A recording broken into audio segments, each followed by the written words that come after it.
ఇండియాలోనే #1 varicose veins hospital Avis vascular centre. ఇదే జపం చేస్తున్నారనేటువంటి విమర్శ వింటూ ఉన్నాం. కానీ విశాఖపట్నాన్ని కూడా అద్భుతంగా అంతర్జాతీయ నగరంగా తీర్చిదిద్దడానికి కూటమి ప్రభుత్వం కొన్ని కీలకమైన నిర్ణయాలు తీసుకుంది. విశాఖపట్నం ఒక టూరిస్ట్ డెస్టినేషన్ అన్న విషయం ప్రతి ఒక్కరికి తెలిసిందే. కానీ గత 5 ఏళ్లలో లేనిది, కానీ కూటమి ప్రభుత్వం అధికారంలోకి వచ్చినటువంటి చేపట్టింది ఇప్పుడు ఒక ఆసక్తికరమైన అంశంగా మారింది. మామూలు ఆసక్తికరమైన అంశం కాదు. విశాఖకి టైటానిక్ రాబోతుంది. టైటానిక్ అంటే టైటానిక్ షిప్ కాదు, టైటానిక్ వ్యూ పాయింట్. ఇది ఇప్పుడు వేస్తున్నటువంటి అంచనాల ప్రకారం దేశంలోనే లాంగెస్ట్ గ్లాస్ బ్రిడ్జ్ కాబోతుంది. ఆ అట్రాక్షన్ ఒకసారి మనం కనులారా చూసేటువంటి ప్రయత్నం చేద్దాం. ఇది విశాఖపట్నంలో ప్రభుత్వం డెవలప్ చేస్తున్నటువంటి ప్రాజెక్ట్ విఎంఆర్డిఏ, అలానే ప్రైవేటు భాగస్వామ్యంతో కొన్ని అడ్వెంచరస్ టాస్క్ల్ని విశాఖ వాసులకి అందుబాటులోకి తీసుకొచ్చేందుకు ప్రభుత్వం ఈ ప్రణాళికని సిద్ధం చేసింది. కూటమి ప్రభుత్వం ఈ పనిని లాస్ట్ అక్టోబర్ అంటే 2024 అక్టోబర్లో ఫైనల్ చేసి వర్క్ మొదలుపెట్టారు. అప్పటికే ఈ ప్రాసెస్ మొదలుపెట్టారు. మొత్తం 7 కోట్ల రూపాయల వరకు ఇన్వెస్ట్మెంట్తో ఈ అడ్వెంచరస్ ప్రాజెక్ట్ని డెవలప్ చేశారు. ఇది ఒక గ్లాస్ బ్రిడ్జి, 50 మీటర్ల మేర డెవలప్ చేస్తున్నటువంటి గ్లాస్ బ్రిడ్జి. దేశంలోనే అతిపెద్ద గ్లాస్ బ్రిడ్జ్ కాబోతుంది. అందరికీ తెలుసు, విశాఖ వెళ్ళిన ప్రతి ఒక్కరికి తెలుసు, రిషికొండ బీచ్కి వెళ్ళాలనేటువంటి సరదా ఎలా ఉంటుందో కైలాసగిరి హిల్ పైన సరదాగా తిరగాలనేటువంటి ఆలోచన కూడా అలానే ఉంటుంది. సో ఇది కైలాసగిరి హిల్ పైన డెవలప్ చేస్తున్నటువంటి ప్రాజెక్టు.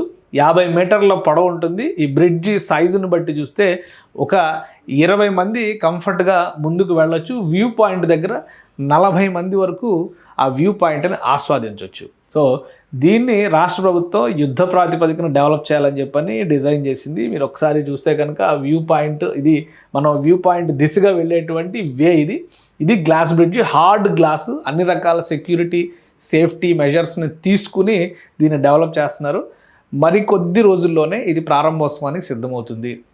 గత అక్టోబర్లో ప్రారంభించారంటే ఇప్పటికీ ఆల్మోస్ట్ 1 year, ఏడాది అవుతున్నటువంటి సమయం కాబట్టి మరొక నెల రోజుల్లో ప్రారంభించడానికి రాష్ట్ర ప్రభుత్వం ప్రణాళికలను సిద్ధం చేస్తుంది. మొత్తం దీని విడ్త్ కానీ దీని వైశాల్యం రీత్యా కానీ చూస్తే కనుక ఒక 20 మంది ఇక్కడ ట్రావెల్ చేయడానికి, అంటే నడుచుకుంటూ ముందుకు వెళ్ళడానికి స్కోప్ ఉంటుంది. 20 మంది వ్యక్తులు ఇక్కడ ముందుకు వెళ్ళొచ్చు. ఇక్కడ చూస్తే కనుక ఇది వ్యూ పాయింట్ స్పేస్. ఇక్కడ 40 మంది వరకు ఆ వ్యూ పాయింట్ని ఆస్వాదించవచ్చు. పూర్తి స్థాయిలో ఐరన్ స్ట్రక్చర్తో, ఇవన్నీ కూడా ఐరన్ వైరింగ్తో చేసినటువంటి స్ట్రక్చర్. ఇది హార్డ్ గ్లాసెస్ని దీనికోసం ఉపయోగిస్తున్నారు, హార్డ్ గ్లాస్ని. సో ఆల్మోస్ట్ ఒక 80% వర్క్ ఇందులో కంప్లీట్ అయింది. ఇక్కడ చూస్తే కనుక ముందుకు వెళ్తే, వీడియోలో మనం కొంచెం ముందుకు వెళ్తే ఈ వ్యూ పాయింట్కి సంబంధించినటువంటి స్పేస్ కనిపిస్తుంది. దీన్ని టైటానిక్ వ్యూ పాయింట్ అని చెప్పని, ఇక్కడ వరకు గ్లాస్ వర్క్ ఫినిష్ అయింది. ఇక్కడ నుంచి గ్లాస్ ఫిట్టింగ్స్ జరగాల్సినటువంటి నెక్స్ట్ పెండింగ్ ఉన్నటువంటి వర్క్ అనమాట. ఇది కంప్లీట్ అయితే వ్యూ పాయింట్ ఈ విధంగా కనిపిస్తుంది. సముద్ర తీరాన్ని ఎలాంటి ఆటంకాలు అడ్డంకులు లేకుండా ఎడ్జ్ ఆఫ్ ద వరల్డ్ అంటాం కదా, అక్కడి నుంచి ఆస్వాదించే విధంగా దీన్ని డిజైన్ చేశారు. రాబోయే రోజుల్లో ఇది ఒక బెస్ట్ డెస్టినేషన్ పాయింట్ కాబోతుంది. కైలాసగిరికి ఇప్పటికే టూరిస్టులు వస్తూ ఉంటారు, కానీ సాహస క్రీడల్ని ఇష్టపడేటువంటి వాళ్ళందరూ కూడా దీనికి వస్తారు. ఇంకోటి త్రిశూల్ అనేటువంటి ఒక ప్రాజెక్ట్ని కూడా రాష్ట్ర ప్రభుత్వం క్లియర్ చేసింది. స్కై సైక్లింగ్ లాంటివి, అందులో జంపింగ్ లాంటివి, బంగీ జంపింగ్ లాంటివి కూడా ప్లానింగ్లో ఉన్నాయి. కానీ స్కై సైక్లింగ్ లాంటివి మాత్రం అందుబాటులో వస్తున్నాయి. ఇప్పటికే ఇక్కడ టూరిజం జోన్ కాబట్టి విశాఖలో టాయ్ ట్రైన్ లాంటివి, ఇతర రైడ్స్, రోప్ వే ఉంది.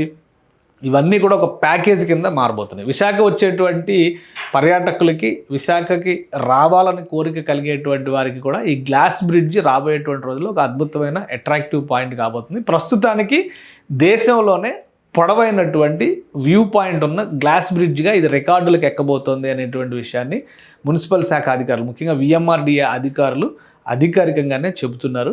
సో 50 మీటర్ల పొడవైనటువంటి గ్లాస్ బ్రిడ్జ్ అతి త్వరలోనే విశాఖలో అందుబాటులోకి రాబోతుంది. విశాఖని టూరిజం డెస్టినేషన్గా మారుస్తూ ఉన్నారు ఇంటర్నేషనల్ కంపెనీలు. కాస్మో కల్చర్కి అవకాశం ఉన్నటువంటి నగరం, ఎందుకంటే అది ఈస్టర్న్ నేవల్ హెడ్ క్వార్టర్స్గా ఉంది. అనేక జాతీయ స్థాయి కంపెనీలు, shipping yard, Hindustan ship yard దగ్గర నుంచి బిహెచ్పివి లాంటి పెద్ద పెద్ద సంస్థలు అక్కడ ఉన్నాయి. కాబట్టి వివిధ రాష్ట్రాల నుంచి కూడా ఇక్కడికి వస్తారు, వివిధ దేశాల నుంచి కూడా వస్తారు. ఇప్పుడు ఐటీ, ఫార్మా ఇవన్నీ కూడా డెవలప్ అవుతున్నటువంటి నేపథ్యంలో విశాఖ ముఖ చిత్రం రాబోయే రోజుల్లో ప్రపంచానికి ఒక అద్భుతంగా కనిపించాలంటే కనుక ఇలాంటి టూరిజం అట్రాక్షన్స్ మరింత ఎక్కువగా ఉండాలని చెప్పని రాష్ట్ర ప్రభుత్వం భావిస్తుంది. అందులో భాగంగానే 7 కోట్ల రూపాయలతో ఈ గ్లాస్ బ్రిడ్జ్ని అతి త్వరలో అందుబాటులోకి తీసుకురాబోతున్నారు. త్రిశూల్ పేరుతో స్కై సైక్లింగ్ లాంటి సాహస క్రీడల్ని ప్రోత్సహించే విధంగా మరొక ప్రాజెక్టును కూడా అతి త్వరలో కంప్లీట్ చేసే దిశగా రాష్ట్ర ప్రభుత్వం అడుగులు వేస్తుంది.